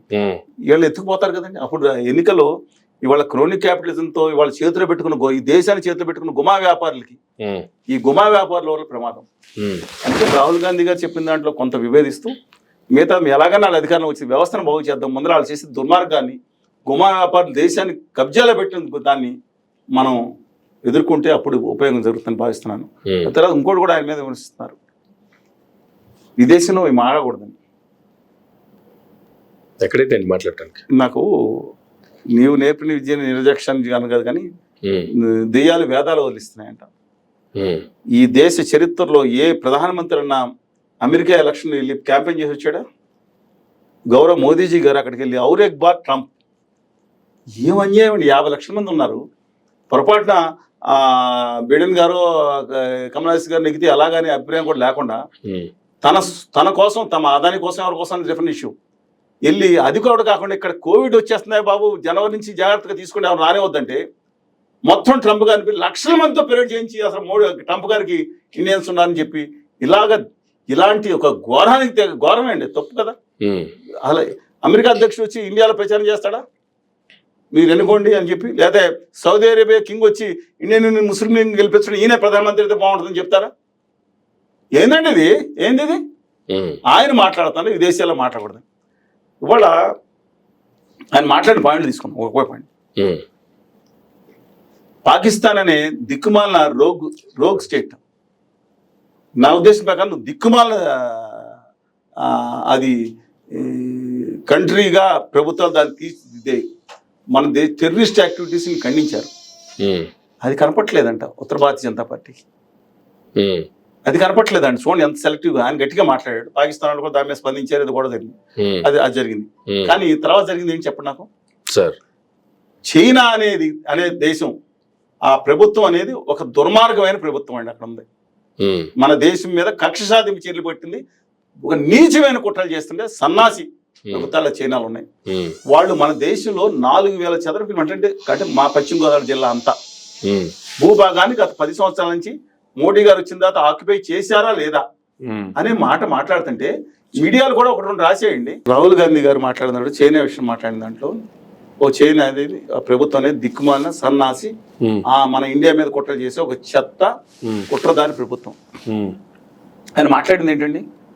ఈ దేశంలో 4,000 దాదాపు చదరపు కిలోమీటర్ల భూభాగాన్ని ఈ 54 ఇంచులు అని చెప్తున్న మోడీ గారి హయాంలో వచ్చిన తర్వాత అవి ఈ దేశం ఆక్యుపై చేసింది, దాని మీద అన్ని చేసింది, దీని మీద మాట్లాడి ఎందుకని మీడియా కూడా చెప్పట్లేదని మాట్లాడారు. ఇంతకుముందు కొన్ని మీడియా రాసింది ఇలా జరుగుతుందని. ఎందుకని సైలెన్స్, దాని మీద ఎందుకు మాట్లాడకూడదని మనం? ఆ దిక్కుమాలిన కంట్రీ ఆ విధంగా చేస్తున్నప్పుడు, మా పశ్చిమ గోదావరి జిల్లా అంత భూభాగాన్ని ఆయన ఆక్యుపై చేస్తున్నప్పుడు ఎడకలు ఎందుకని ప్రజలకు తెలియకూడదు ఈ విషయం? శాతకాన్ని ప్రభుత్వం ఉందని చెప్పాలి కదా. ఆయన మాట్లాడిన తప్పేంటండి? కాదంటే ఓకే, ఆయన కాదంటే ఆయన మీద పార్లమెంట్లో పిలిచి ఆయన అభిశంసించండి. తప్పు లేదంటే అంతర్జాతీయ నిపుణులు పిలిపించండి, శాటిలైట్ మీద తీసుకోండి, అర్థమైపోతుంది కదా. ఎందుకని అసలు సమస్య మీద మాట్లాడి మీరు దొంగ సమస్య మీద మాట్లాడుతున్నారు? అమెరికా వెళ్ళి మోడీ గారు ప్రచారం చేయొచ్చు ఇష్టం వచ్చినట్టు, ఎవరు కావాలంటే. విదేశాలకు ఆదాని గారిని తీసుకెళ్తే విదేశాల్లో ఉన్న మంత్రులు చెప్పారు, ఈయన ఆదానిని మా మీద రుద్దుతున్నారని బాబు వేసుకొచ్చని విదేశాలకు చెందిన మంత్రులు కానీ మిగతా వాళ్ళు కానీ బహిరంగంగా ఆరోపిస్తే దిక్కే లేదా? ఇదేం అన్యాయం అండి? ఇది అన్యాయం కాదండి డెఫినెట్గా. ఎందుకంటే ఒకనాటి ఒక అద్భుతమైన బీజేపీ పార్టీ ఒక ధర్మ సంస్థాపన కోసం ప్రయత్నిస్తామంటూ ఈ దేశం కోసం కట్టుబడి ఉన్నాననే పార్టీ ఇవాళ ఉందే ఉత్తర భారతీయ జనతా పార్టీ, ఆదాని గారి నేతృత్వంలో పార్టీ కదా, కాదా అండి? ఎందుకన్నానంటే అసలు ప్రధాని డైవర్షన్ పాలిటిక్స్ చేస్తా అన్నారు. ఓకే, రాహుల్ గాంధీ గారు మాట్లాడుతూ ఒకటి రెండు తప్పులు ఉండొచ్చు, దొడ్డు ఉండొచ్చు, నేను మెయిన్ ఇష్యూ ఎందుకు డైవర్ట్ చేస్తా ఉన్నారు? వాళ్ళు దిక్కుమాలి చేయని దాన్ని ఖండించొద్దాం. మన పాకిస్తాన్ చేసే టెర్రరిస్ట్ ఖండించడం తప్ప ఈ దేశంలో కూడా ఎన్నికలు న్యాయ ప్రకారం జరగలేదని ఆరోపణ చేయడం ఏమంటే అక్కడికి వెళ్ళి అమెరికా వాళ్ళు వచ్చి ఇక్కడికి వచ్చి ఆరోపణ చేయొచ్చు, మనం వెళ్ళి ఇంకో చోట ఆరోపణ చేయొచ్చు. ఇవాళ చైనా అనేది నిరంకుశ కంట్రీ, జరగట్లేదు ఆరోపణ ఖచ్చితంగా చేస్తాం, లేదా అందులో వచ్చిన లాస్ ఏంటి? కానీ మన ప్రభుత్వం ఈ ప్రపంచంలో అతిపెద్ద ప్రజాస్వామ్య దేశం, ఎన్నికల పాపులేషన్ వైజ్ డిస్పైట్ లోపాలు ఉన్నా సరే వాళ్ళ ప్రజాస్వామ్యం బతుకుంది. ఇవాళ వీళ్ళు చెరబట్టారు కానీ ఆదాని గారి పార్టీ వాళ్ళు ఎక్కువ, బట్ ఎమర్జెన్సీలో ఇందిరాగాంధీ గారి లోపం కానీ అద్భుతమైన దేశం అండి మనది. అందువల్ల మొత్తం మ్యానిపులేట్ చేశారు నేను అనుకోను. ఒకవేళ 200 సీట్లు వచ్చినా ఆదాని గారు మనిషికి 30,000 కొంటారు, లేదు మనం చూసాం 3,000 కోట్లు అంటారు, ఎంపీలు వెళ్ళిపోతారు. ఆయనకి లెక్కే ఉందండి, అర్ధరాత్రి కావాలంటే 10 లక్షల కోట్లు పెరుగుతుంది దానికి సంపద. ఈ 2029 నాటికి ప్రపంచంలోనే అతిపెద్ద 1-2 సంపదలో చేరిపోతారంట ఆయన. ఏదో ఇచ్చింది కదా ఫోర్బ్స్, కాదు అది మ్యాగజైన్ ఇచ్చింది. అందువలన let us wait and see. ఇవాళ దేశంలో మంత్రుల్ని ప్రభుత్వాలు కూడా ఆడిచ్చే కేంద్ర ప్రభుత్వాన్ని తీసుకుంటే రాష్ట్ర ప్రభుత్వాలు ఆ స్థితికి వెళ్ళిపోతున్నారు. అడ్డంగా వేసేసారు ఆంధ్రప్రదేశ్. 7-6 వ్యాపారస్తుల్ని అడ్డంగా వేసేసింది ఆదాని గారి పార్టీ అండ్ కంపెనీ. అందువల్ల let us wait and see అండి.